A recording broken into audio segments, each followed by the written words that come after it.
Pedangdut Inul Daratista nasihati putra bungsu musisi Maya Estianty dan Ahmad Dhani, Dul Jailani yang kini sedang berpacaran dengan Tisa Biani. Kisah percintaan Inul Daratista dan Adam Suseno nampaknya mengandung pembelajaran yang banyak diserap oleh pasangan Dul dan Tisa.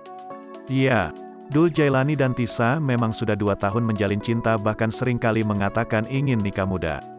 Dul Jailani dapat bermacam nasihat dari Inul Daratista. Seandainya nanti benar Dul Jailani dan Tisa Biani menikah, Inul Daratista berharap agar pernikahan itu tidak ternoda oleh hal buruk. Menikah itu adalah ibadah, jadi jangan sampai tercoreng dengan hal-hal yang tidak baik, tutur Inul Daratista.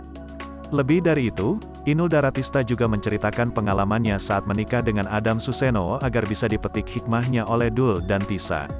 Inul membeberkan, rupanya dulu menikah dengan Adam Suseno penuh dengan lika-liku dan perjuangan.